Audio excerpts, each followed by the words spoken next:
Whether you're married or single or poly or ace, or hanging out with swingers back at your place, listen to us as we give no fuck on Tinder and Bumble and plenty of yucks, trying and having no luck, because we all know dating kinda sucks.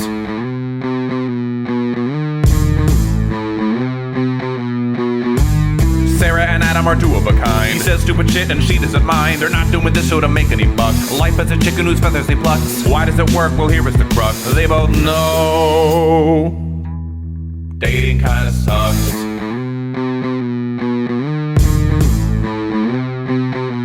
Dating kinda sucks. Hi, I'm Adam Heath Avitable. And I'm Sarah. This is the DKS Podcast, a podcast about love, sex, culture, and society. This week, we'll be asking the question, are you stuck on a type? Enjoy the show. And hello, YouTube. If you're watching, it's now time to subscribe to our channel, like this video, and turn on any notifications so you don't miss upcoming episodes that we publish on YouTube. Thanks for being here. And Adam, is it true you have reliable internet this week? Finally? Okay, let's not jinx us here. That's true. You're right. We just said this now. Who knows? Probably halfway through the recording, it's gonna cut out. Yeah. I've had a lot of internet issues. We were supposed to record 2 weeks ago. We were supposed to record actually when I was in Daytona Beach, and even though I was at a Hilton, which is usually a nice property, the internet was garbage. And just like it was so bad that I actually that entire week was off my data on my phone, like running my laptop off my phone's data plan as a hotspot. And I called and they was like, yeah, it's just kind of like that. Like that's basically was their answer, not anything else. Like not even like, hey, well, we can plug in, because it used to be you could like plug into hotels, you know, like if you needed to as well, like an Ethernet cable. No, not even that. And then I got to my Airbnb, which is where I am now, and just had like a couple days of like terrible internet. I don't know what was happening. They're working on it or something, but it still goes up and down here. So we're gonna see if we can get an hour out of good internet, just enough to record an episode, and hopefully, fingers crossed, because we've gone way too long without an episode, and it's all entirely my fault. Usually it's Sarah's fault entirely, you know, but this time because I'm traveling. But right, I need you to get to Tulsa and have reliable internet so we can get back on a cadence. Yes. Well, I just signed up for it. Actually, for my new apartment, I just signed up for something like 1 terabyte speed internet. So hopefully that'll be good enough for our needs. And that'll be by that next episode should be recorded in my new place. Holy shit, it's happening so soon. No, it's crazy. It's crazy. Before we get into discussion, though, I wanted to apologize if any of you had an issue. This is a little housekeeping. Last episode, or even in prior episodes that I just we didn't notice, with ads duplicating themselves, especially during an ad break. Like if you heard the same ad like over and over again, apparently that was something happening with our provider, with our host, and we've talked to them, and they said that was something they found out, and they came up with a solution to it, so it shouldn't happen anymore. So we apologize. We know advertisers are necessary evil, but you shouldn't have to listen to the same ad over and over and over again 3 times in a row. That's just no good. Yeah. I was listening to our episode and I heard it. I was like, wait, what's going on? Is this a glitch? Yeah. And you called me, and then I was like, oh, that's not good. I don't want to. I would stop listening if that happened. So I'm glad they're stopping that. So hopefully you won't hear any more of that. But if you ever are listening to an episode and you hear something weird, like during the episode that you're like, what is that? Or why is that happening? Please feel free to let us know, because I don't generally go back and ever listen to our episodes again. And Sarah does occasionally, but not all the time. Spot check every 1 out of 3 months. Yeah. So you know, it's up to you guys to be like, hey, why is this happening? So thank you for in advance for that. You can always just email us if you have a question, datingkindasuckspodcast@gmail.com, if you have something weird that you come across on, especially if it's like a different, tell us what app you're listening to, if it's Spotify, etc. One of those. So that's the housekeeping. And let's talk a little about what's going on in our lives. And Sarah, what's going on with you? Okay, well, we can start with mine. I've had some eventful things happen in the past few weeks, but more Susie Homemaker style events that have happened to me. For the first time ever, Sarah Homemaker, I've been baking a lot more recently. This past weekend, I baked 2 different things, and I have another brownie recipe to bake this upcoming weekend. And I'm really leaning into the fall season. Roy had asked me a couple a few weeks ago, actually, if we were decorating for Halloween, and I looked at him and said, you know how much fucking money that's going to be to decorate the inside and the outside of the house? And I'm starting from nothing. Like I would buy pumpkins every year, like 2 or 3, and then that's it for the entire season. So I decided to drop a couple $100 and actually decorate for Halloween, which I realized I like a lot more than I thought I would. It's just nice having those things around, and I really don't have a lot of Christmas stuff either, so then I doubled down on Christmas and bought a bunch more stuff for that too. But every season, normally when I lived on my own and then moving in with Roy, I was either traveling during the holidays or was moving in or out of a place at a time where I didn't really need Halloween decorations or a lot of Christmas decorations in general. So we just got by on the bare minimum. And especially now being in a house and feeling a little bit more mature, even though we're still renting a house, it's not like we purchased anything, but being in a bigger space that feels more grown up, it's nice to have those decorations. So really been enjoying that and kind of comparing our decorations to what's going on in the neighborhood and feeling some pride in that, which has been silly because I feel like I'm going insane looking at more and more Christmas stuff and Halloween stuff. And I want to get lights for this and this will be so cool. And then I look at the price and I realize why a lot of people don't decorate for the holidays because it's fucking expensive. It really can be, but I think the nice thing is that usually once you buy your main set of decorations, you don't have to keep buying them every year. You know, it's like for the most part, they'll last you, and you can just change them up a little bit in different ways too. Yeah, I might buy one new thing every year moving forward, if that, you know. So you're not traveling at all this fall, so you'll be home the entire holiday season? No, but I'm going to South Africa. Oh, right. Mid-November through mid-December. So I'll be home for Christmas, but I'll be gone for Thanksgiving, which I like traveling outside of the US during that holiday anyways. So that doesn't bother me. But normally we moved into our new apartment in Nashville at the beginning of October, and we're so busy unpacking that we didn't plan for any Halloween decorations. And then we moved to Seattle last November. So it's almost been a year that we've been here, but all October of last year, we were packing up our lives. So why would we decorate? You know, things like that where now I'm here and I don't plan on moving soon, which is nice. Yeah, that's something I'm realizing is that I will be getting to Tulsa basically what will be Halloween weekend, because I'll be getting there on like the 27th, and I assume they're probably going to celebrate that weekend like in downtown. So I might be able to just get there just in time to be able to like at least walk around downtown and see what they do for Halloween. So that'll be kind of fun. Yeah, that'll be nice. Yeah, so yeah, I've been, you know what, your decorations have been pretty cool. I've been impressed with them. So thank you. They're not super cheesy. Yeah, they're like some, you know, a little bit cheesy, but they're actually they look pretty cool.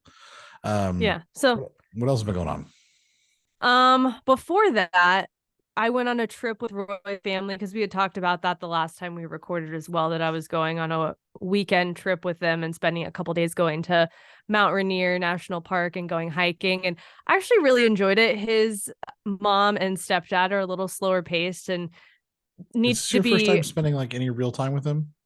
Honestly, yeah, because so they have calls with they have family calls every Sunday. So I've had more FaceTime with them over Zoom since Roy and I started dating. But as far as in person, because they lived in Asheville when we lived in Nashville, we never got together at all. So this was the first time I actually met his stepdad and then had more days to spend with his mom. And I fucking love them. They're great. I cried on the top of, not the top of Mount Rainier, but on the hiking trail with Roy's mom. We had a really touching moment. One, I was getting over being sick, and two, we were on this hike that, not that I shouldn't have been on, but I was just fucking coughing up phlegm a lot. So I was going slower and going up elevation and all this stuff. And so his mom was hanging it back with me. And also she didn't want to do the hike, go all the way anyways. So we got off the trail and started, not off the trail, but, you know, down a different path and started just enjoying the views and chit chatting about Roy and her life and my life and just sharing kind of intimate things. I didn't even, it's one of those, I didn't expect to have that conversation with her at all. It was all, we're hiking and having fun, and now we're looking off the side of a mountain crying over just how much we love Roy and just conversations that we had. So it was really touching because after the fact she texted me and said that spending time hiking with Sarah G was one of her favorite moments of the trip. And so that was really nice and touching. And she also told me that her friend had listened to the podcast when Roy and I first started dating, and she grabbed her by the hands and said, "You cannot listen to this. You are not allowed to listen to this." So then she asked me, she's like, "Is it timed that I can listen now?" I'm like, I mean, I'll give you certain episodes, but this is just who I am as a person. She's like, "Okay, I get it. I get it." Yeah, I could see her definitely. Certain episodes she would not want to hear. Especially I feel like, yeah, I was like, there's a lot of sex talk, and I was like, you think Roy says things off the cuff, then you'll hear me say things like that. And then she started to understand. Yeah. So are you gonna send her an episode? Like a one that she can actually listen to? No, she'll ask me if she wants to listen. I mean, I could send her this one, right? There's not going to be anything too graphic on this one, but I don't think so. Yeah. Well, I don't think so. No. I'm like, what are we talking about again? Yeah. We're not talking about orgasms or any sex related topic today. That's so true. I think it'll be okay. True. But yeah, I could send her anyways. So just felt a really good bond with his mom and his stepdad, which was nice. And I just really enjoy hanging around his family in that aspect too. So, but it's a lot of hiking, and they're big outdoorsy hiking people, and I'm not as much compared to them. So it's so funny to me too when you say that too, because like compared to me, you are the biggest hiking person. So that when to have someone be even like more into hiking than you is just like, holy shit. It's a different breed out here, though. I've got to tell you, people go on hikes every weekend, multiple hikes every weekend, are constantly scoping out other trails, and I just go haphazardly every once in a while. I'm definitely more experienced than your average person, but I'm from fucking Florida. Things were flat for me. I'm still not okay with elevation. It still sucks. Right. Anyways, but so that happened. And then last weekend, my friend who lives in Portland, who has her 3-year-old, they came into town and we went to the Seattle Aquarium. And I think her daughter is very well behaved. We went out to dinner the night before, and she was just coloring and having a good time, eating pizza, like pretty quiet for the most part. And then we went to the aquarium, all was well, but my friend didn't bring her stroller. And she didn't think, I thought about it. I was like, we're going to have to walk half a mile from where this water taxi drops us off to where the aquarium is. You're going to carry her? And she's like, no, it's fine. She's heavier now. She's a big girl. She can walk. Well, Bella did not want to walk. And so she was kind of just hanging back, not causing a scene, but just, we'd have to, come along. Spent some time at the aquarium. We were there for about an hour, and they had this play area, and she got really territorial over a couple of toys. And probably a 5 or 6-year-old came in and took one of the toys that she was playing with. And that was the fucking catalyst for a disaster. So, and my friend Autumn could tell that things were up, because she, you just know your kid when they're probably going to have a meltdown or something's going to happen. So I went on the other side of the aquarium, and I came back into this part of the building, and I heard a kid being fussy. And I was like, I think that's Bella, but I can't tell. And then I turned the corner, and so I was like, oh shit. Okay. And then from there, it was 30 minutes of just high-pitched screaming, and all the way from the aquarium back to the water taxi, a half-mile walk across it's a very busy boardwalk area. All of these people were speed walking past, and she's carrying her adrenaline's pumping. She's like, I don't know how I carried her half a mile, but I did it because I just wanted to get out of the situation. So after that, she was like, is your baby fever gone? And I say yes. I think it's gone now. Yeah. So it was her first major public meltdown that my friend said she's ever had. But that was enough for me to go, you know what? Maybe not for me. maybe she's so cute. Not. But yeah, that was a lot. That, and just always being on. Yeah. Like even at a restaurant, you can't just sit there and have a conversation with your friend. You got to make sure your kid's well-mannered and not causing a scene and not falling off the seat, or, whatever the case may be. Right. So you're there and you're paying attention to the conversation, but it's constantly being interrupted. And not like, that's the dynamic of a couple of my friendships now, which I totally am fine with and understand. But I'm just thinking about it as if I was going out with my partner and we brought our kid along, what would that look like? It really wouldn't be that great of a time. That's why parents need date nights, because they want to just be uninterrupted from children during that time. So I get it. Yeah. Still like being around kids to a degree. And my friend even said that I have a mom gene in me. She's like, you're just really good with kids, even like trying to help her calm down and all of these things. But it's like, it's different because you can't just drop her off at the end of the day. She'll be, the kid will be yours. So yeah. Yeah. Well, that's pretty funny. The cure to baby fever is just spending more time with babies. Honestly. Yeah. Yeah. The first time was fever. Now second time, not so much. Not so much, right? Well, like that's good. Lukewarm. Sounds very nice. I've been spending the last few weeks enjoying Florida, visiting with lots of friends, trying to make the most out of just seeing people and kind of trying to see as many people as possible, because I know I'll come back to Florida. I do like it here, but but not like it'll be a while, I think, before I make it back. And so I've been really trying to cram in as much friend time as possible, which I've been a lot more active than I like being, like going out just too many nights in a row. That was going to be the case in Florida, though. Oh, I know it, but it's been kicking my ass. I'll tell you what, this last week I've actually slowed down a little bit because I was just like, I'm just exhausted. And because, of course you go out, then you stay out, and then if I'm meeting up with somebody else, etc. But I did get to, I was like feeling very like uncreative. And so I did a photo shoot in the swamp, and that was fun. I don't think I talked about that. That was so episode. Cool. So creative. Yeah. I don't think I talked about that last episode either. Right. Because no, I don't think I've done that yet. I found I had a friend who had been to this area of Lake Louisa State Park, and so it told me about it, that you have to like go to the state park, go to the beach, and they have all these signs up for the beach that says, watch out for alligators. The alligators live here. There are alligators in the water, basically, and swim at your own risk. And then we walked past all of that to the area, which the thing is, alligators will go to that area, but not when there's lots of people there. They don't like people, so they're going to stay away. They're going to go back to the more secluded areas, which is where we went. We just basically walked back like 1,000 yards past all of that, like into the woods, like through the literal woods, like through mud and everything like that, to get to an area that had no people around, so that we could do a photo shoot, because of course there was nudity involved and everything, and didn't want people around. But and it was fun. It was a lot of fun. It was kind of like, at first, like, we're like, oh, we can't even tell what's in the water. Like, it's so murky.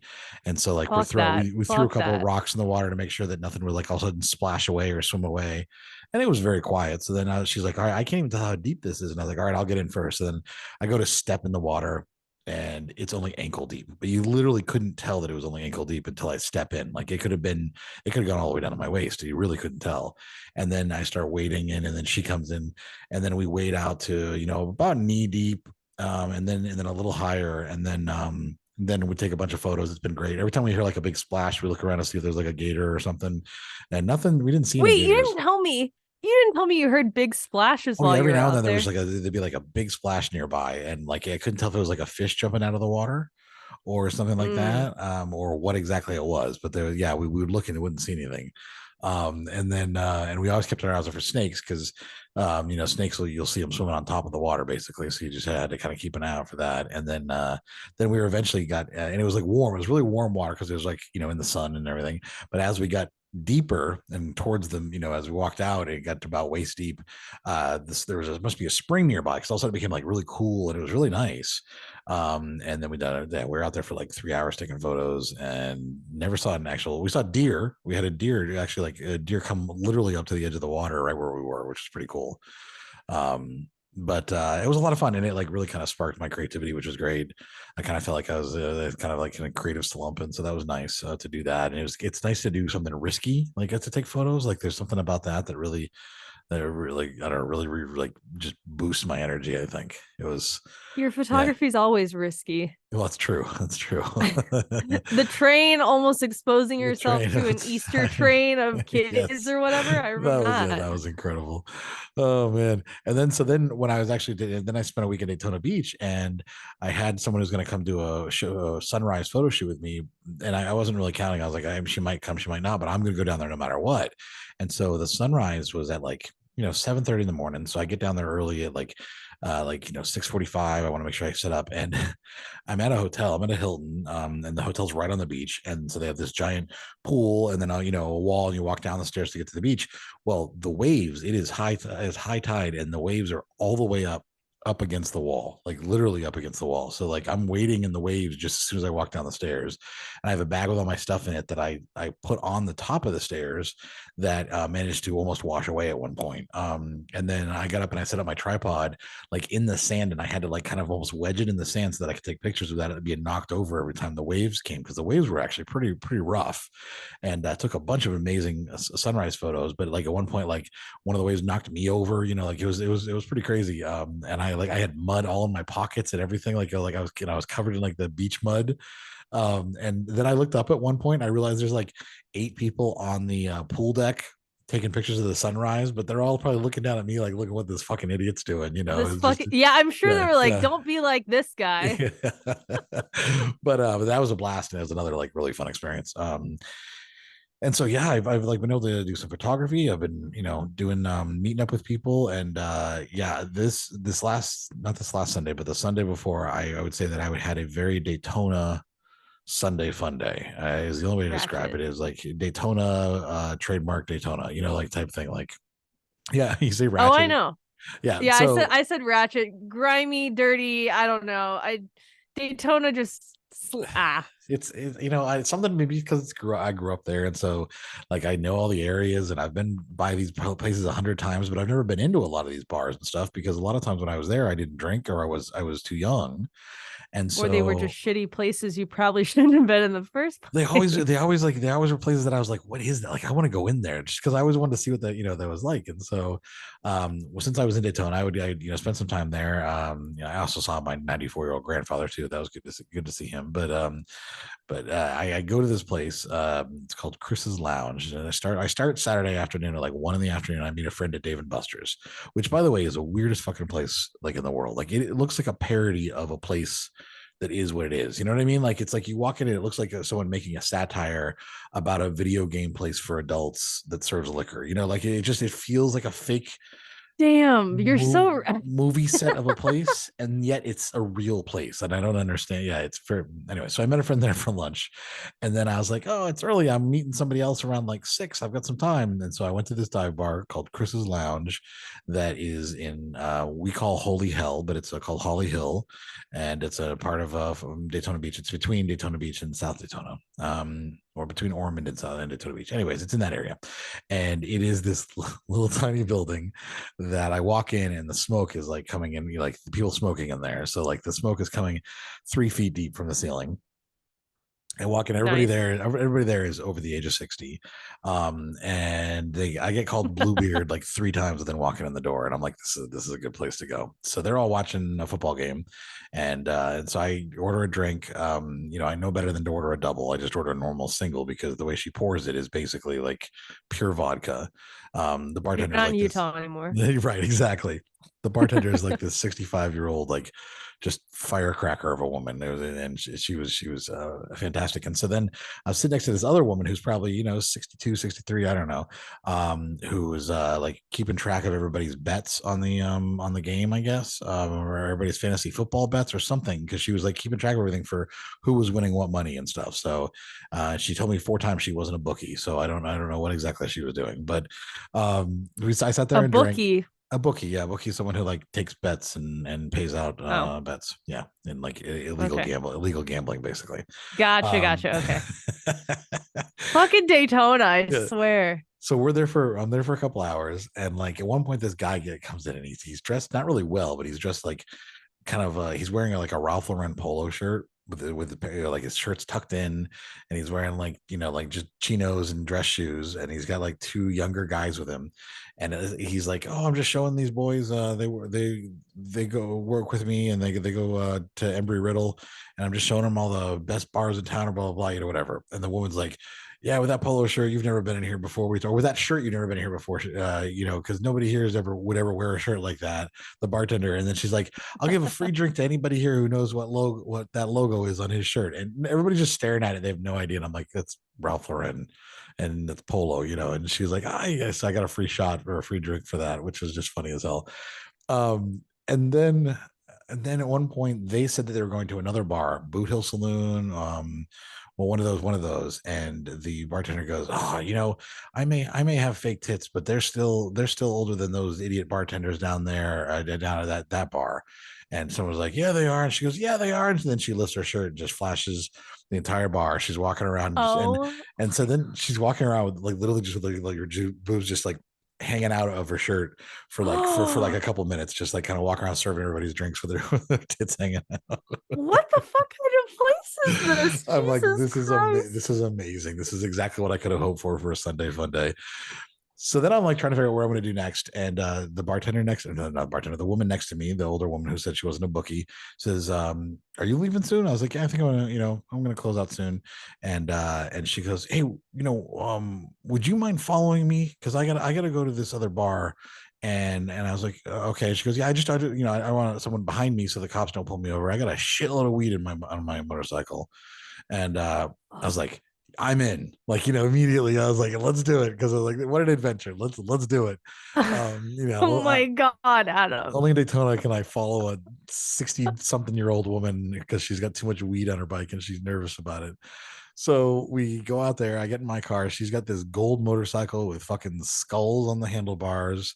And she gets on there and the thing roars to life and she takes off like fucking like a bat out of hell, by the way. So I'm like, I'm trying to like keep up with her basically.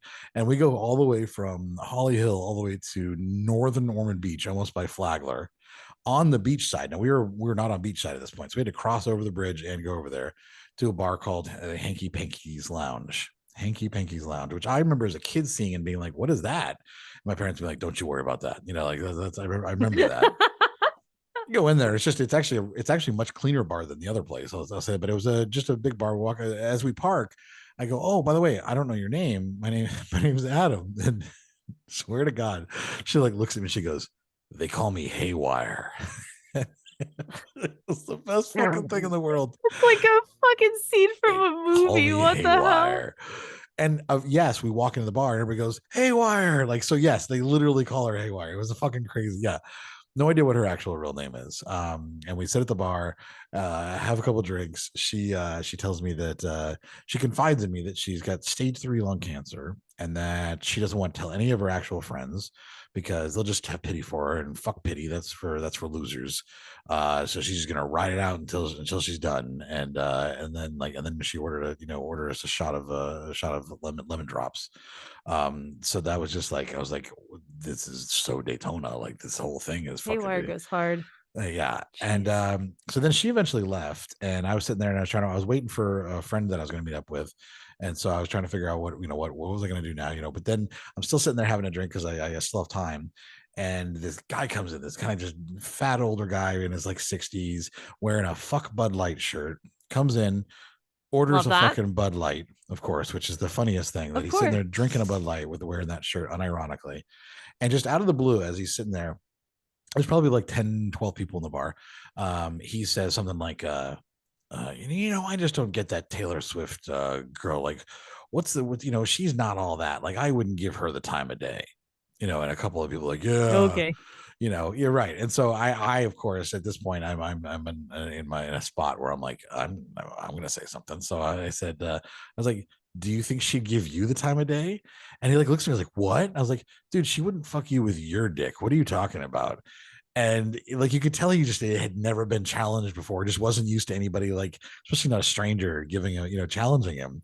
And he's like, but what do you think she's attractive or all that? And I was like, yeah, she's fucking gorgeous and she's smart and she's talented as hell. And I'm like I was saying all these things, and a couple of the older bikers who were sitting across from me at the bar are like, yeah, man, exactly. Thank you. So like you could tell they just didn't want to like say anything to this guy. And it was just funny because he just was like, "Oh, what he just didn't know what to say after that." So then I played some Taylor Swift music on the jukebox right after that. And I was like, "Oh, these are for you, buddy." And by then he just was like kind of like put his head down and like he just kind of like was just looking down and was like mad that nobody was taking his side with being shitty. That was funny as hell. Such a Daytona experience, I swear. I know. And so now this is only like 6:37 at night. So this is only yeah. So this is only half the night basically, and my friend's finally ready. She is someone who does sex work, so she had a chat show. She was on one of those sites, and it should be ending around 7:30. So I was like, all right, I'll come out and get you. So I drive all the way back to Daytona Beach, and go to her place, and she's just finishing up. So then I go inside and we talk for a bit, catch up on things and everything, and then we're like, all right, let's go get food. But by the time we actually managed to leave her place to go get food, it's like 9:30, and it's a Sunday night in Daytona Beach. So we like go up beach side looking for somewhere. We find like a pizza place that looks like they might be open. Go in there. They're like, oh, we're closing in 10 minutes. I was like, can we order a piece real quick? So we ordered like a pizza. They threw one in real quick for us. It was nice. Had some food, and that was it. And I was like, well, we got to do something. And then next door to this pizza place is this other bar. It's called Danny's Bottle Lounge, and it looks like just like an old liquor store. Like it's got just liquor. I mean, it's called the Bottle Lounge. It's got looks like just, and it looks just dirty as hell. But like you can hear music thumping from the closed door. Like you can't see. There's no windows, of course not. You can, of course, no windows. You can just hear music thumping. So I was like, should we check this out? She goes, yeah, let's go. So we go in there.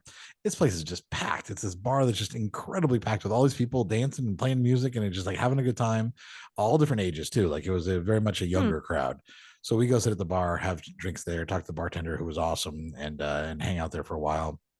And like and it was a lot of fun. And so then I think we left there around like 11:30, maybe 12:30. And I was like, all right, we'll go back to your place. She goes, let's go to the strip club. And I was like, let's go to the strip club. So still, you're not going to bed. So then we go to Grandview Live, which is where I used to perform comedy. And we go there and go in and hang out at the bar, have a couple of drinks.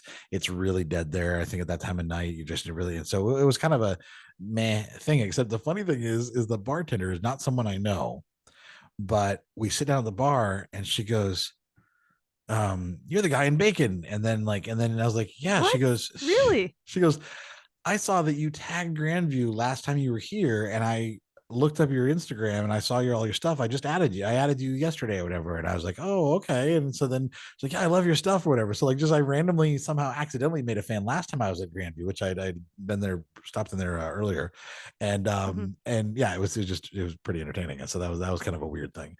And then my friend and I were getting a little, I think, ready to kind of go. And so we went back to her place, and I pulled in her garage and walked her to her door and was like, all right, I'm going to go back to my hotel. I got to check out tomorrow morning. And then we somehow kissed and for a while.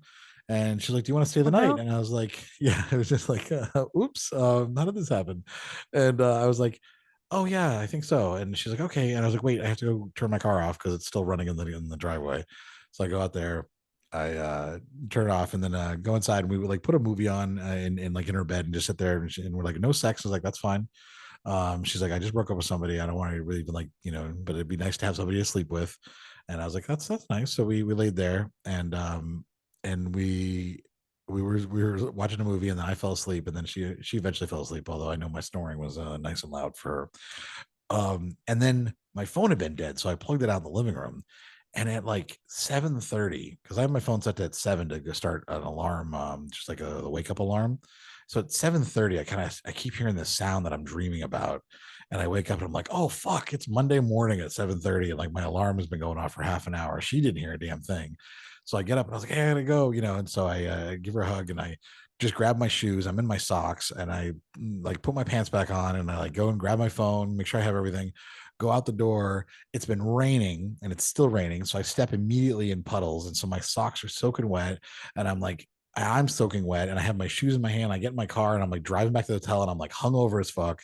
And, and I'm sitting there with like these soppy old socks. And I'm like, and so I park at the back door of the hotel to try to sneak into my room without the hotel lobby see me look like a fucking hobo, pack all my shit up. Oh my God. Drive it all the way to my Airbnb, who luckily had he said I could check in as early as 10 a.m. So I got here right at 10 and immediately went back to bed. And that was the most epic Sunday Funday that I think that it could ever exist in Daytona Beach. You are so lucky you don't have a traditional 9-to-5 job, or you would be so fucked. Oh my God, that would have been so miserable. Yeah. Yeah. But it was a lot of fun. I mean, it was really like the whole night was just a blast, and got to see a bunch of cool things. And yeah. I would have tapped out by 6:30 after meeting Haywire. That would have been. I've been like, I've seen enough here. I need to go. I can't with Daytona. I think once we were out, it was like a lot easier. Like if when I went to her place in the first part, if she had been like, "Hey, let's just stay in," I would have been like passed out by like 10, you know. But then we had to get food and then continue to stay out. It was easier just to stay out.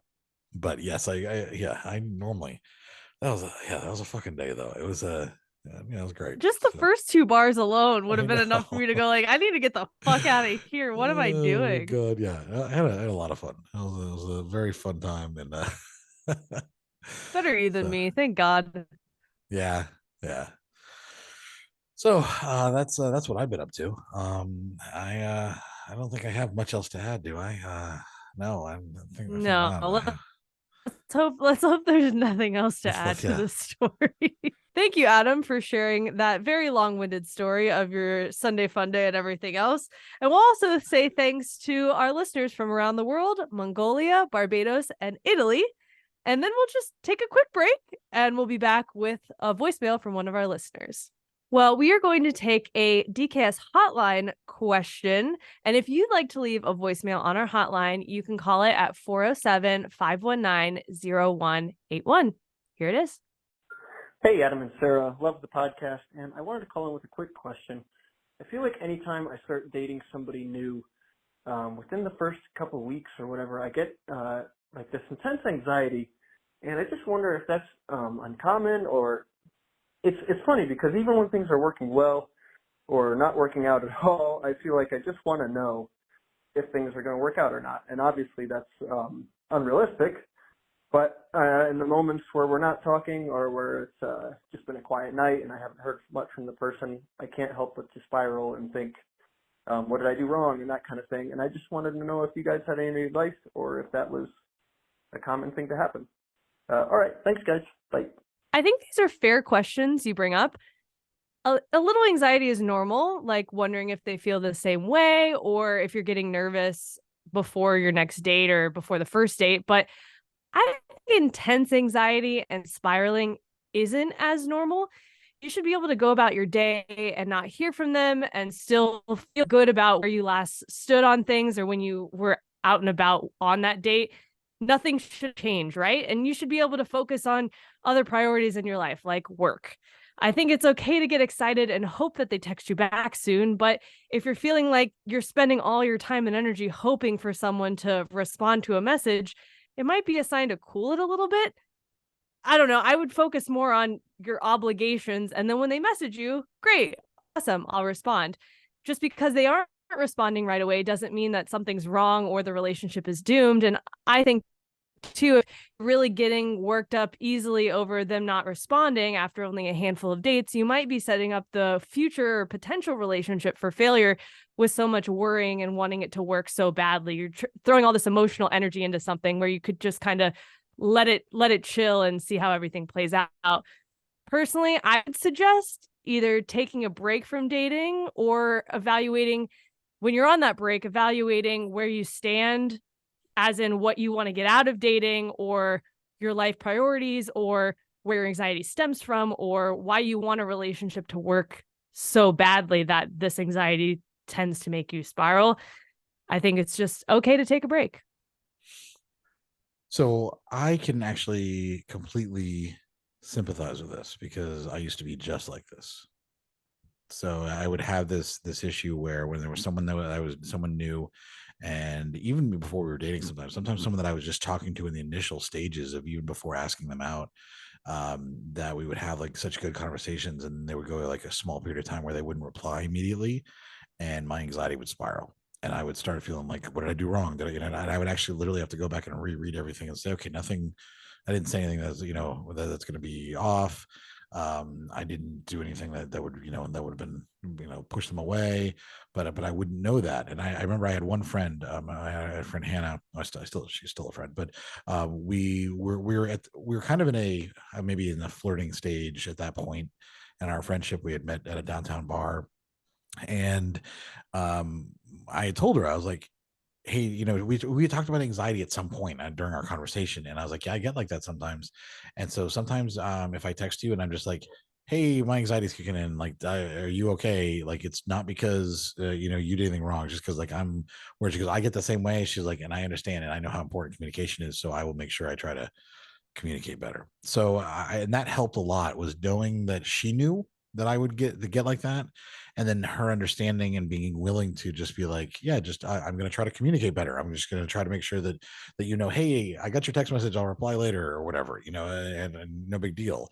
And so that helped. So I would suggest maybe communicating with them a little bit, that, when you do meet somebody, just say this is, that communication is very important to you, and that sometimes you take like a lack of communication, like you take a little too heavily. And so just pleased for them to be aware of that, and to let you know that sometimes if you were to double text them or something like that, it's not because you're whatever, you're just trying to make sure you're watching yourself out, you're taking care of yourself a little bit with that. And if they're okay with that would be good. If they're willing to understand that, then they might be more willing to respond quicker. So that's, yeah. What time interval would you say determines a lack of communication or a cause for some anxiety? Over an hour? Well, for me, it was usually or? things like we would be talking at night, and then it would I'd be, oh, she must have fallen asleep, and then it wouldn't be till the next day, we'd be in mid conversation, and so a consistent communication back and forth, and all of a sudden it disappears. And I wouldn't worry because it was nighttime. Oh, she must have fallen asleep. And then but the next morning, and then maybe if it was the next day, and then it was the next afternoon, then I'd start to be like, oh shit, did something because I would have been the type to wake up in the morning and be like, oh, hey, sorry, I fell asleep, I'll get back to you later or whatever, just as almost like a courtesy type thing. And so I started to, I would start to maybe spiral towards the afternoon aspect of that.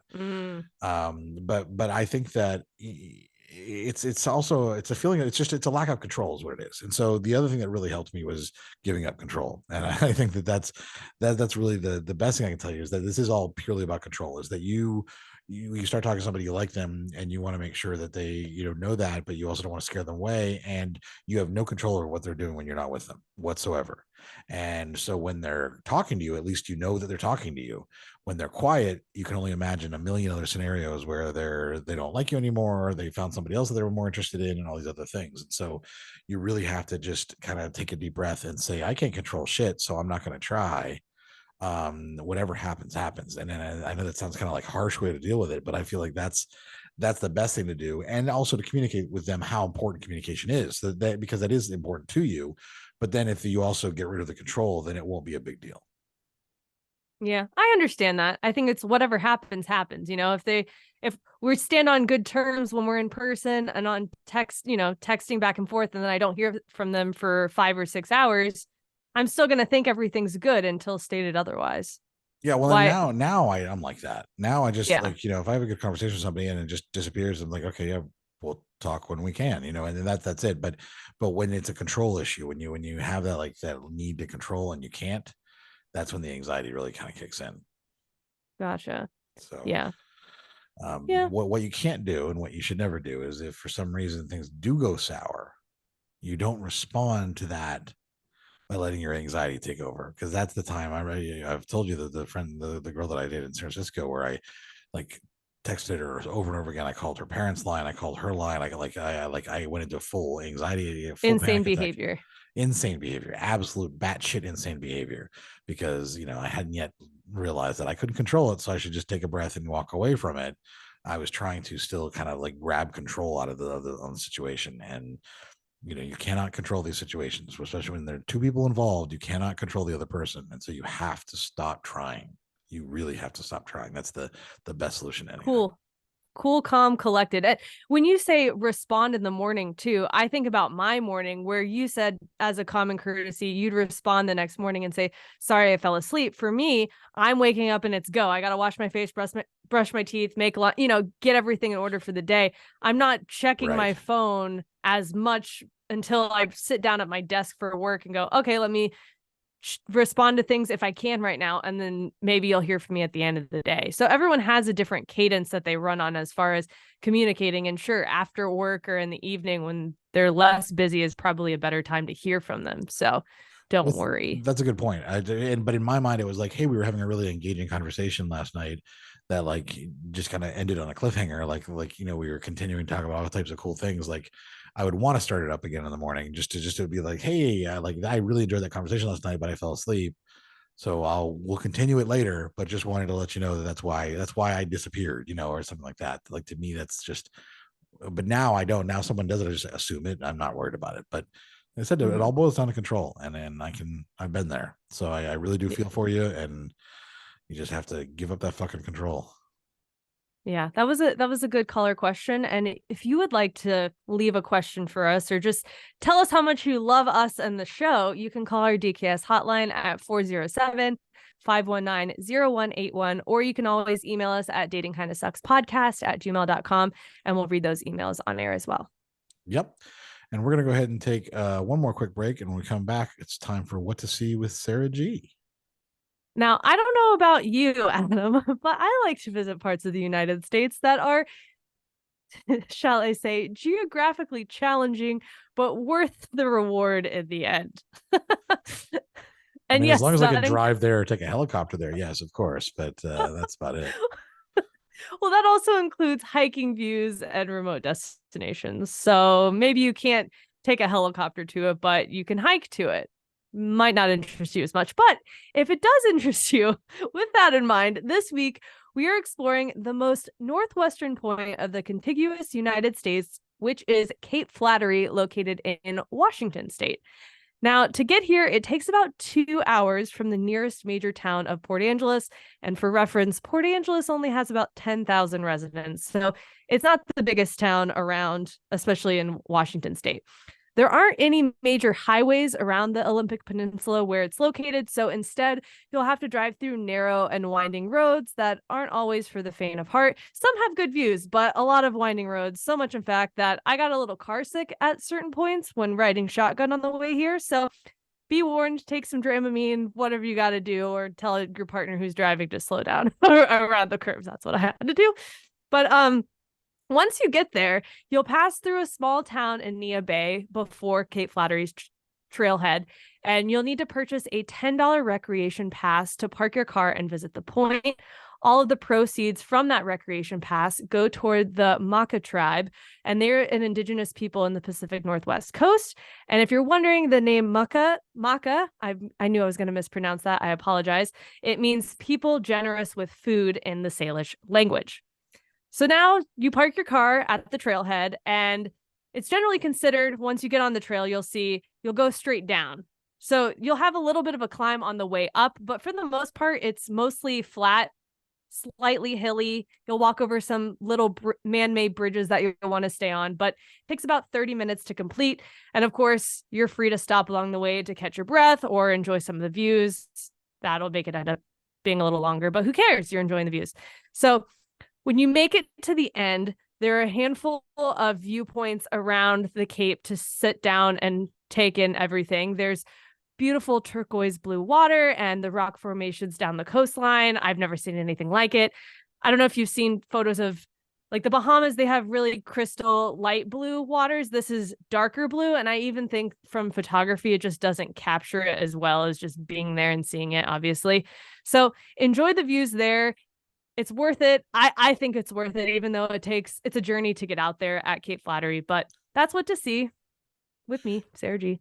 So it's mostly driving, and it's only like a 30-minute walk, mostly flat. You said that doesn't sound too awful. It's not. No, on the way because you go down to get there. So on the way back up, you kind of have to go up this little hill. It's not a hard trail though by any means, and it's pretty quick. And it can get kind of crowded too. So I wouldn't say you need to get there early or anything, but just you'll have to park on the side of the road if you don't get one of the main. How busy was it when you got there?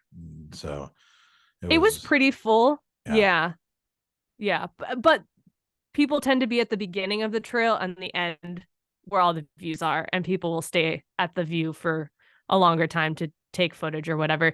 Just don't get off the trail. They have a lot of signs there saying, please stay on trail.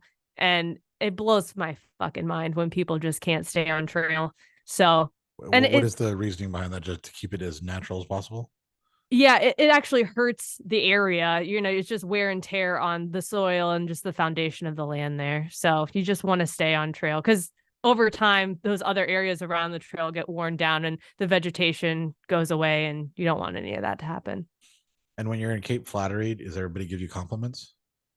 No, no compliments, unfortunately. I figured with all that flattery around, it would be. I had another joke in there. What was I going to say? Oh yeah, you get into the small town in Nia Bay, Neah. Was there also a Fa Bay? Like you go Nia or Fa? Shut up! Oh my god! Wherever I was you trying to. are. I was going to start singing the Titanic song. That sounds really nice, actually. That sounds pretty cool. Yeah, it is. Is there really, anything to there's do really, there other than look at the view, though? I mean, the small town, it's mostly a reservation. So there's not a whole, it's not like there's a big grocery store or a lot of shops and things to do in that town. And honestly, I was looking on Google. I couldn't even find the name of the town. I just knew it was the small town on Nia Bay. It didn't say anything, which was wild to me. So, and I mean, if you like remote destinations, you could live out there, but from Port Angeles to the 2-hour drive out there ain't much. And then if you drive about an hour south, you'll hit Forks, Washington, which is where the Twilight saga was based out of. So not a whole lot there either, but. Well, that's really cool. Yeah. And so I guess there's probably not any hotels. There must be at least one hotel, but I mean, because there were small inns on the water, but not there because that's on the reservation land. Okay. So there's nothing there, but if probably 20 minutes out, you could find a small inn, but there's probably only one or two. So this really makes me want to fly back to your area again, and just like instead of like staying in Seattle, like go like explore the whole area, like the whole northwestern part of the state. So yeah, there's so much to see out here. I could do another one on Forks, or I could do another one on. I mean, there's a lot out here. Washington's a really big state. Definitely need to do one on Forks. I think that definitely has to be one of the. Everyone wants to hear if you like vampires. Yes. All right. Well, so that's what to see with Sarah G. We're gonna go ahead and take our final break of the episode, and when we come back, we will have our topic talking about if whether or not you. What is our topic again? Oh my gosh. Are you stuck on a type? Are you stuck on a type? we had multiple topic ideas before we did this. That's why this is happening. What are we doing? Oh God, What Adam. are we doing? Oh my God. All right. We'll be right back. So I had this idea for this topic, talking about your type and just like the problems of dating, and if your type could be involved in that, from a friend who had posted saying that anytime he went on a date, he felt like he had to bring his tax returns and his bank statement and his Instagram following with him, because that's what his date cared about, was how much money he made and how successful he was and how socially successful he was as well. He said that just social and financial success were so important to women, and so that was how he always felt. And there's this whole philosophy of the 666 that women want, 6 figures, 6 inches, and 6 feet tall. And that's a thing.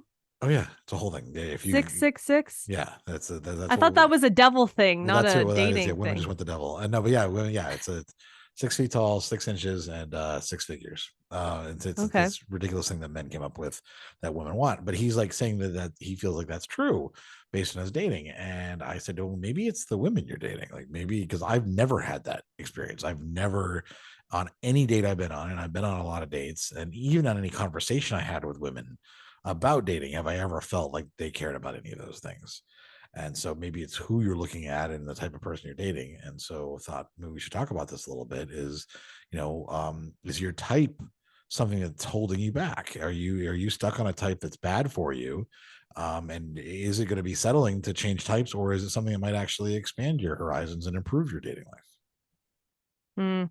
Yeah, I find it odd that he's attracting only those types of people, or he's casting a wider net. He just doesn't want to go on dates with other people who are outside of his type.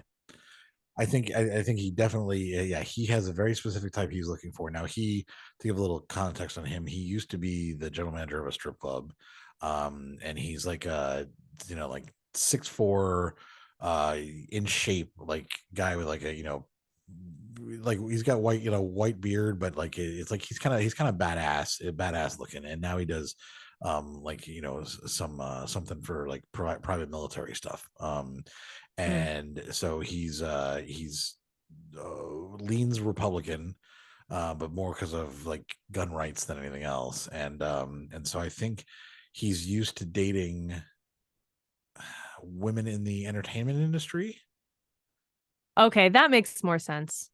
So that's his circle that he is comfortable in already and runs in. So then he dates in that, and that's kind of the vibe that continues on when he dates, is they want 6 figures, 6 inches, 6 feet. Yeah.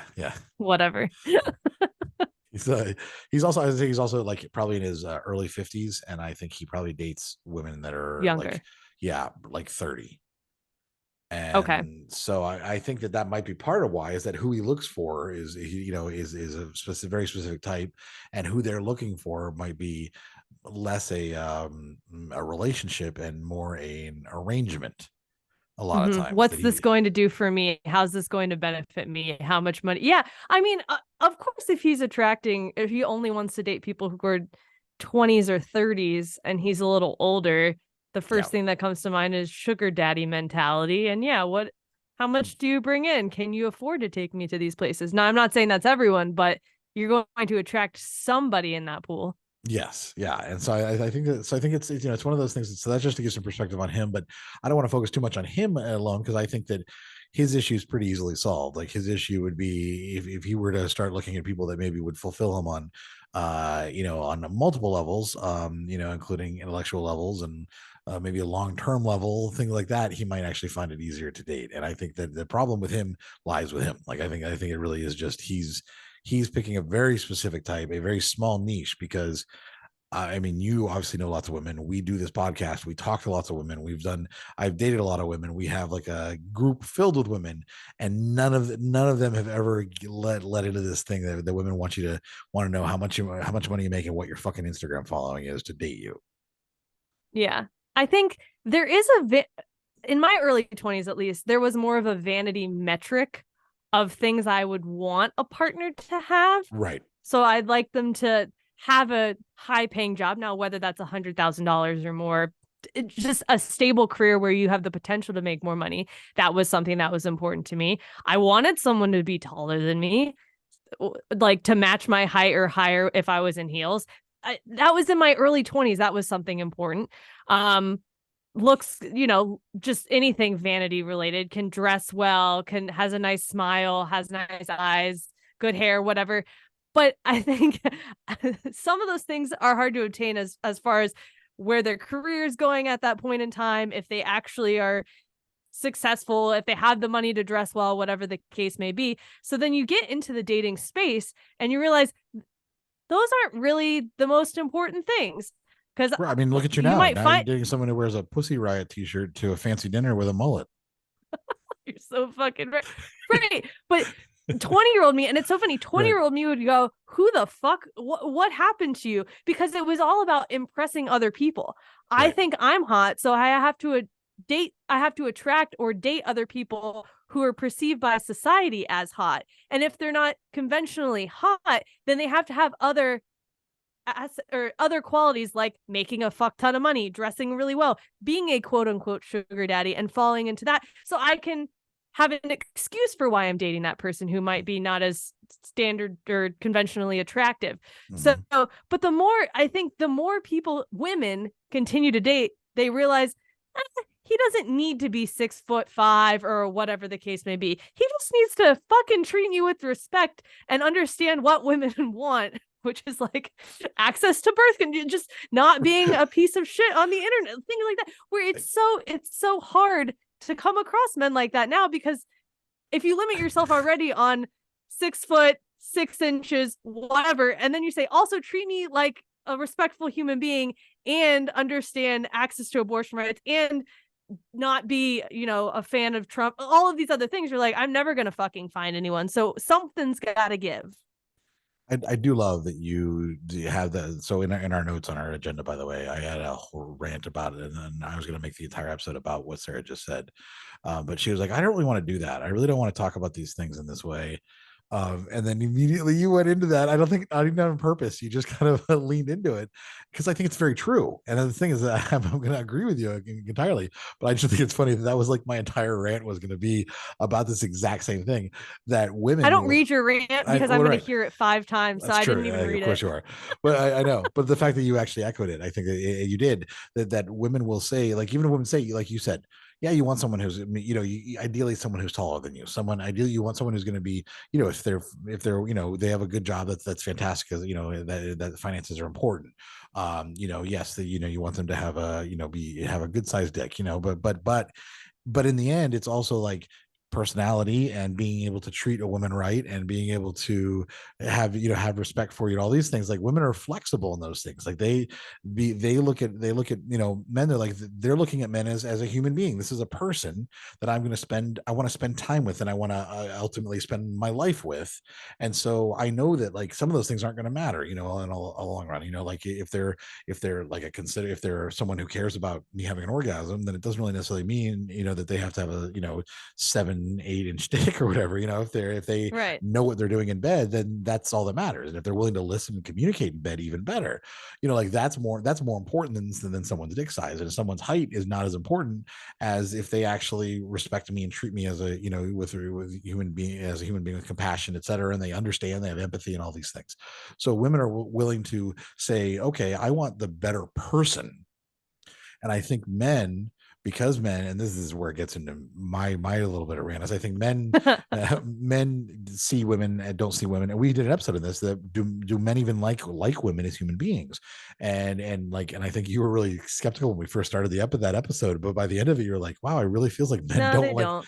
Yeah. And so men don't really necessarily see women as human beings, as actual people that they want to like incorporate into their world. They see women as someone that they want to date and show off to their friends, someone they want to have sex with, or someone who's going to do laundry for them and cook their meals, or sometimes some combination of all three. Right. Yeah, basically they want them, or sometimes all three, or some combination thereof.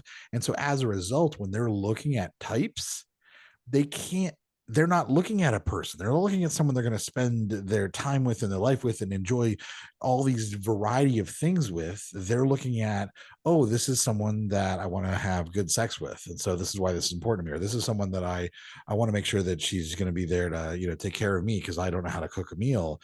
And so these are the things I'm looking at. And they can't be flexible on those things because they don't view women as human beings. It's like a fundamentally wrong perspective with men. For most men, I would say. No, all men. Of course, I'm not saying all men. Let's I'm saying just it's a societal thing. So it happens to a lot of men, and a lot of men can break free of that. A lot of men, as they get older, I think, and a little more emotionally mature, will tend to see that as well. But it'll take them longer than I think it'll take women. If women have strict standards that they want and they get into dating a few months in, you're going, well, this is not fucking working. Where men will hold on to, I want her to look like this, be like this, whatever, for years, like the example we started with, and then go, well, I don't know what's wrong with me. And it's like, okay, it's not necessarily what's wrong with you. It's what you're going after, and you're not loosening up those standards for anybody else to come in. And for some reason they think that's settling, but it's like, if you relax some of those standards, you might actually have a more fulfilling relationship with someone. So it's not settling if your relationship is more fulfilling. It's actually enhancing your relationship. And so it's good. But there's that old trope of the really hot woman with the funny fat guy, and it's perpetuated for decades. And it's always a thing. And the reason is not because men are so amazing that they just can win over women. It's that women will look at someone who's funny and makes them laugh, and that makes them feel safe and happy. And that's what they look at more than the fact that he's not a conventionally attractive person. And that's why that happens. That's how Adam Sandler has it. He's not even fat, but how he has a beautiful wife. It's like a lot of times they're looking at what is important to them, and what is important to them is different priorities than having whatever men want. Do you think it's mostly based off of societal standards that then get ingrained into men's brains that they must have a woman who looks and acts like this? I don't feel like men realize that they could, I don't know how to explain. Like, you just wake up one day and go, I only want women who look like this, who have big tits, who have a nice ass, who whatever. And you're not willing to compromise on anything else. That's what you want because you're afraid society is going to make fun of you if you don't have that in a partner. I do. Like, what are they afraid of? They want to show somebody being off. ridiculed by having an ugly girlfriend or whatever the fuck people want to call it. Yeah. Are men really, and I already know the answer to this, so I apologize. Are men really that fucking mean to talk about a guy's girlfriend behind her back to the guy and say, you're dating that ugly chick? I know, but I just expect more. It's not only that the men are that mean. It's also the fact that men are more concerned with impressing other men than with loving the woman they're with. And if they weren't concerned with impressing other men, they wouldn't matter. But because but what value do other men's opinions have on their life in general? Fucking nothing, right? I mean, they're not paying their fucking bills. Those other men aren't fucking them. I mean, publicly. Right. So why do they give a fuck what other men think? Because, and the same goes for women too. Like women dating guys who might not be as conventionally attractive. At a point, you go, I don't fucking care anymore. But again, that threshold for women, it happens faster for women than men. Because why?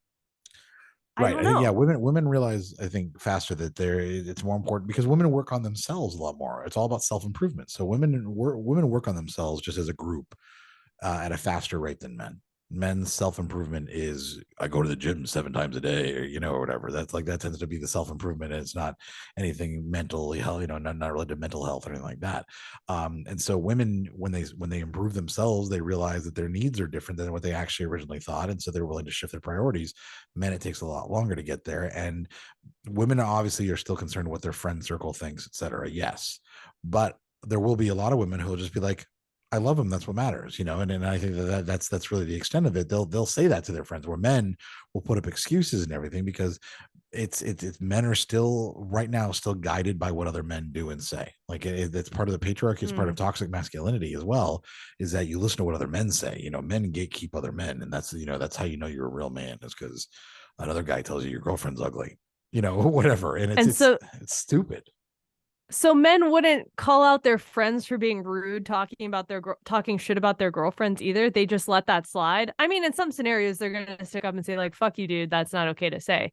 But yeah, like some men will do that. Some men will finally have the backbone to do that. But a lot of men will just put up with it and like basically apologize for having an ugly girlfriend.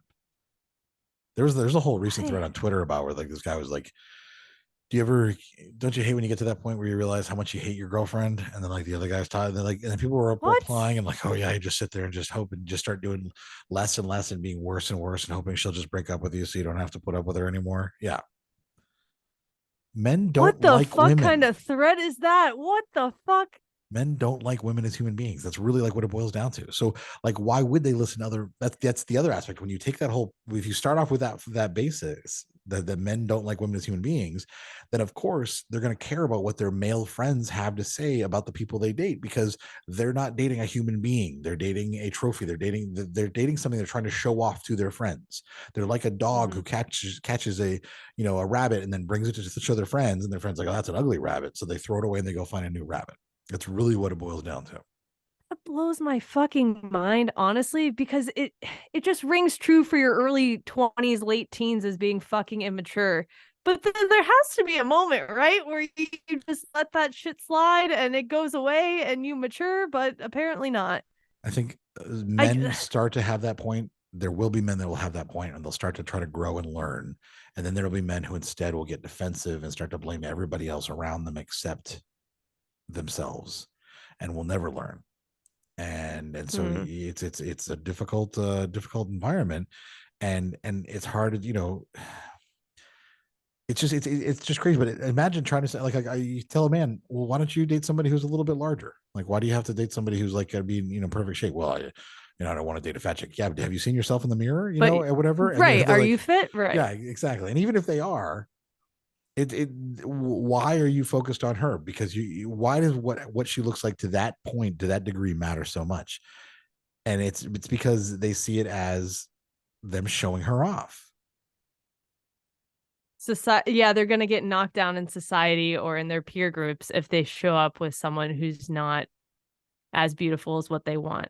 Right. The whole point, I mean, this whole conversation is men don't want they don't want a partner, they want a trophy, right? But at what point do you cave and say, I actually want someone to love me unconventionally for who I am wholeheartedly? Well, that's when they get the mommy instead. See, that's the thing, and that's the difficulty. They have the 3 different archetypes that they're looking after. So when they get that's when they get the mommy, and they get the one who's gonna take care of them, and make dinner and always be home there, ready for them when they get home from work, from being a provider, and that they're looking for that type. And so that's the thing, is they never evolve that person until maybe they get much older or they get much more mature. They never evolve that person into an actual person, and that woman into an actual human being. But don't you want a companion, as in someone who is your close friend, who you have, just like any other relationship I'm thinking of, is like, yeah, I have a good time with Roy. I enjoy, sex is good. Our relationship is good. Something of a companionship, not just he looks a certain way and makes money. How is that ever going to be fulfilling? Or he cooks me meals so I feel fulfilled. That's so surface level of those are benefits that a relationship could provide. That's not a deeper level of actually being with somebody. Right.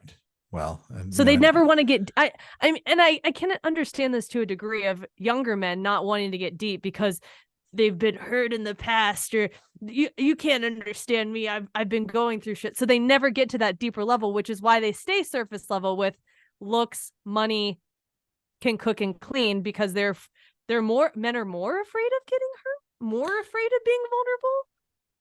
Is that a feminine quality, to be vulnerable and real with your feelings?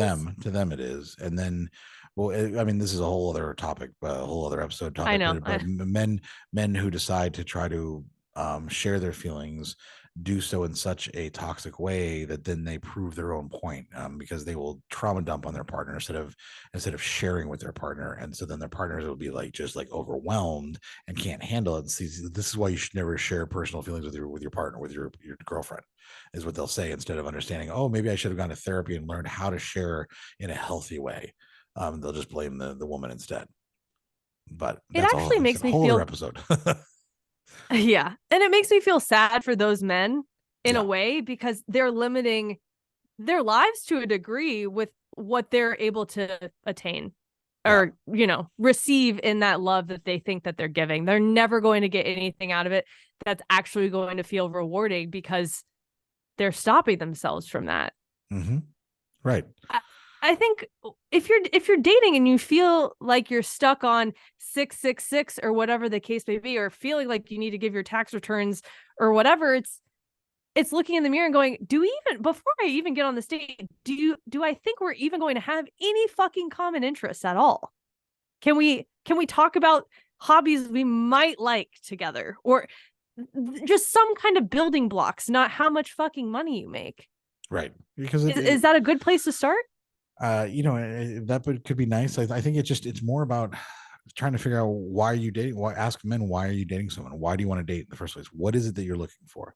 And someone will say that they want someone to be in their lives and they want someone to eventually marry or whatever. Like they will say that, but then you ask, okay, then why does it matter what this little this weird physical characteristic you've decided to pick up on and stick with? Why does that matter? And they won't have an answer for that. So it's an emotional immaturity thing. They haven't quite figured out that the way to answer that yet. And so I think that, one thing they can do, if you are trying and you are showing like my friend, all the women you see, you just want your bank account. Maybe it's because they look at you and they say, oh, I'm not going to get anything fulfilling out of this, so I might as well try to get my bills paid out of this, and so that's all, I can't blame anybody for that.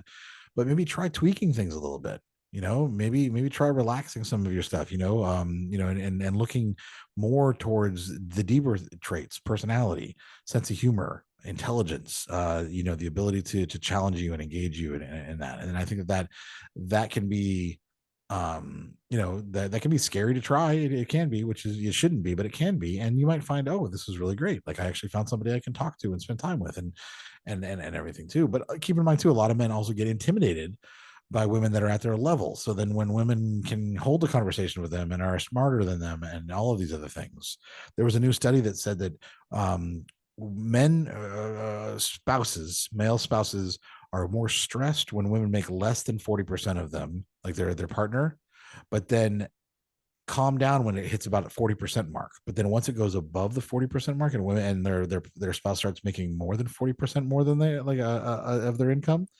or like are able to contribute half or more to the shared partner income, they get the stress levels like double. So because men can't handle women making more than they do. It's all tied in ego. It is. And that's a continuous trend, unfortunately, as well. It's toxic masculinity. And it's the idea that, men are providers and protectors, but you can break that. You can break the cycle. You can stop caring what your friends think and care about what you think. You can find somebody who's going to be a fulfilling partner, find somebody who's going to engage with you.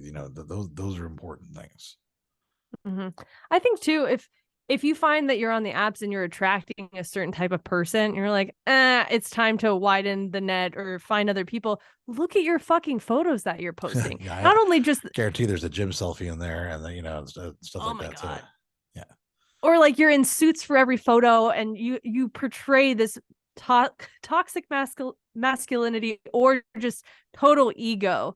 That, you're going to attract people to go, oh, okay, Mr. Ego, show me how much money you make. Of course, that's going to be the correct response back, right? So look at those photos and go, if I was a stranger looking at this profile, what are some key words? What are, 5 traits that I would think of them right off the bat? And if they're all traits that you don't want to represent yourself, then you need to do some updating and some soul searching. And how can I improve those so I don't look like a fucking egotistical maniac or whatever those words are that you come up with.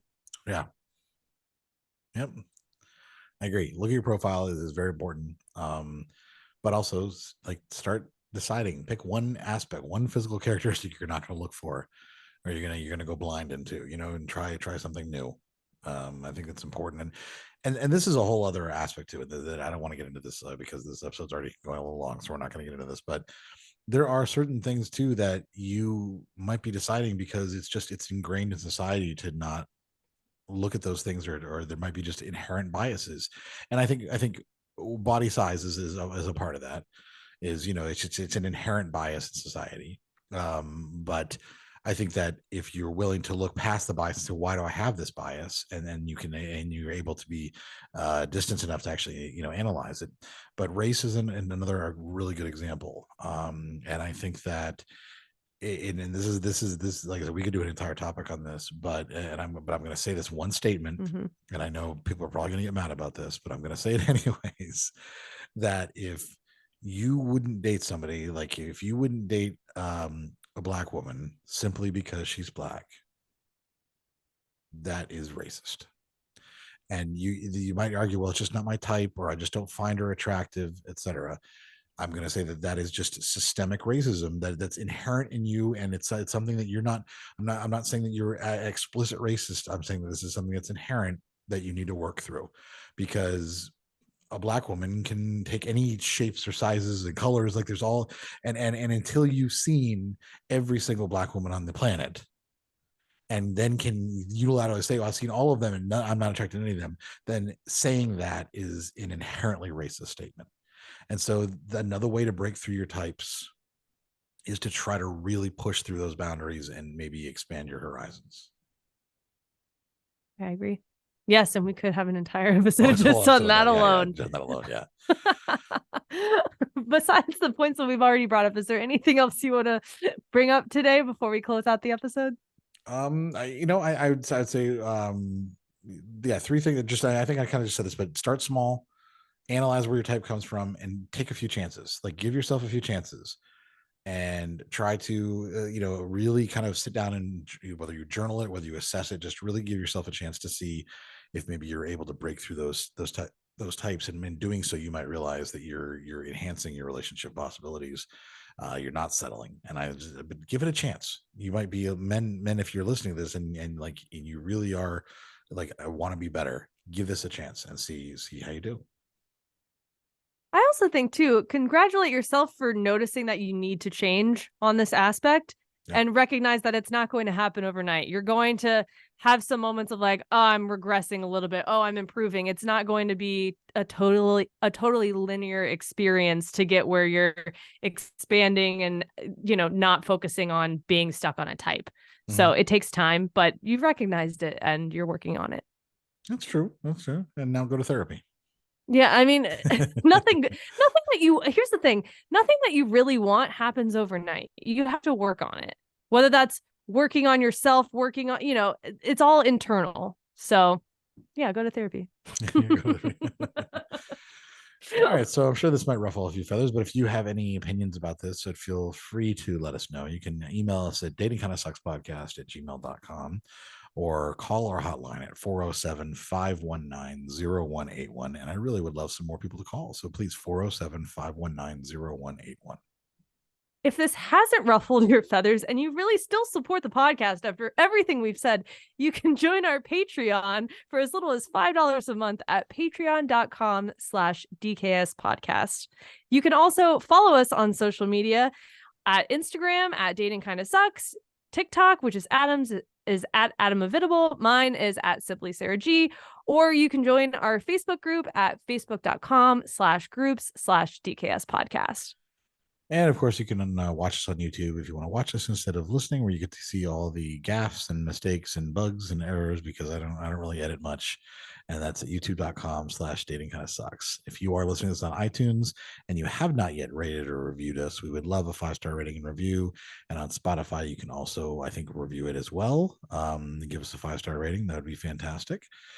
And if there's someone in your life who is stuck on a type, send this episode to them. Ooh, share this with your friends. Yes. Expand the DKS audience, but also expand everyone's knowledge on this topic as well. That's that's really good. Actually, yes. If you have a friend who's been complaining about their dating experience and you think it's because they choose the wrong types, then this might be the episode for them. Or they might not ever be your friend again. I don't know, but try sharing the episode anyways first, just to see what happens. But we'll be back in 2 weeks. I'll be recording from Tulsa, and it should be fun. And we'll be back with a brand new episode. Until next time.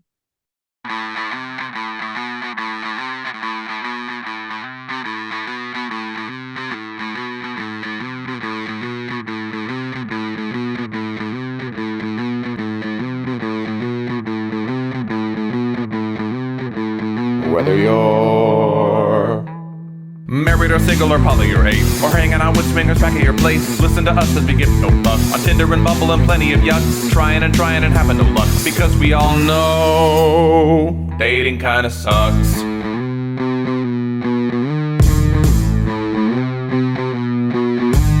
Sarah and Adam are 2 of a kind. He says stupid shit and she doesn't mind. They're not doing this show to make any buck. Life as a chicken whose feathers they pluck. Why does it work? Well, here is the crux. They both know dating kinda sucks.